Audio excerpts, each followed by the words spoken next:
Welcome back to Trading 360. Time now for the 360 round where we focus in on today's jobs report. For that, I want to bring in our panel. We've got Mike Dickson, head of research at Horizon Investments, and Shinobu Hindert, author of Investing is Your Superpower. Thank you both for joining us. Shinobu, I want to hear your perspective. First up, first take when you saw the numbers, you saw jobs.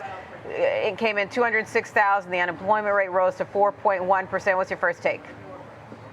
First take is I'm hoping the Fed will decide to decrease interest rates because it's a fine balance. They have this dual mandate, stabilize prices, maximize employment, and they don't want to get this wrong and have the pendulum swing too far in the wrong direction. So my first reaction is these are the signs they were waiting for. Now let's see some action. So hopefully we hear more about that at the end of July. Okay, and then Mike, we had revisions last 2 months and big revision on last month's numbers. What stood out to you? Yeah, I think that was actually quite important because when we look back at, last month's payroll number, we had a very large beat. And when you look at a lot of the other labor market data, whether it's job openings, quit rates, ADP employment change, continuing claims, et cetera, all of that data is pointing to some softness and cooling in the labor market. So it was nice to see that revision because that kind of reduces the uncertainty and the conflicting signals that last month's payroll report put out. And markets generally respond well when uncertainty is reduced. And I think we got a little bit of that today, and markets are responding in kind. All right. And Shinobu, I know you are also the author of a book. You're a certified financial planner as well. So what do you tell your clients when it comes to a job market such as what we have now, where you're starting to see some tightening happening? Just to be proactive, I think especially as you earn higher wages, it's the runway to replace that job with the same type of wage tends to slow. When we see markets like this, people are starting to get nervous. So updating your network, going on Indeed, updating your profile, take advantage of the AI enhancements that they've made for the job seeker. Go on LinkedIn, start making or refresh some of those connections, and then do a temperature check of how much you have in your emergency savings. So if you have to take a pay cut or you are out of a job, how many months worth of reserves do you have in your expenses? Of course, the key is to have 3 to 6 months, but do a temperature check of where you're at and also with your budget. And then, Mike, Shinobu talked about the path for the Fed and, obviously the hope that she has. Do you have any concerns the Fed is not cutting soon enough?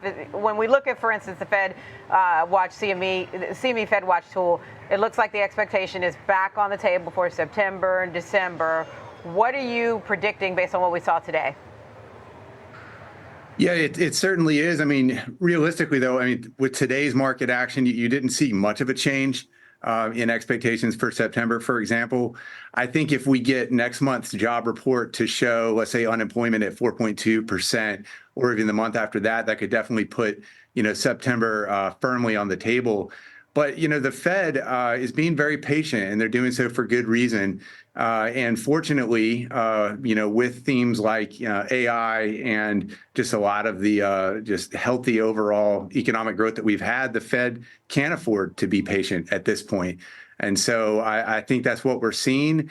I do think that once we get a little bit more clarity on the direction of rates, that'll be a great sign for kind of the rest of the market, some companies other than just large cap growth and tech names to participate. And so I think that's maybe the next major thing we're watching for, is for that broadening out to occur. And then when you're watching for that broadening out, really quickly, because I know you sent us some notes on this. Obviously, we've seen the mega cap tech stocks really fueling the growth that we've seen in the market. What are you steering clear of or avoiding in this kind of climate? Yeah, look, until we actually get some reduction in, interest rate volatility, some meaningful reduction, because we're resolving some of this uncertainty about the future path. I think, some of the cyclical names, small caps, financials, these stocks have struggled in that environment. They're just not, quite built to weather higher rates as much as, some of the, cash-heavy AI-themed names. And so, it's really going to be those names that I think we're going to want to avoid right now until we get some clarity. It's certainly been quite tough to predict when that broadening out is going to occur. And there's lots of talk of over-concentration in the market, but that in and of itself is not a reason for the trends not to continue. And so we want to be cautious about dipping our toe into the rest of the market too soon. We really want to wait to get some uncertainty resolved. All right, Mike, that makes sense. The Russell 2000, definitely the laggard today. Thanks to both of you, Mike Dickson, Horizon Investments, and Shinobu Hindert, author of Investing is Your Superpower.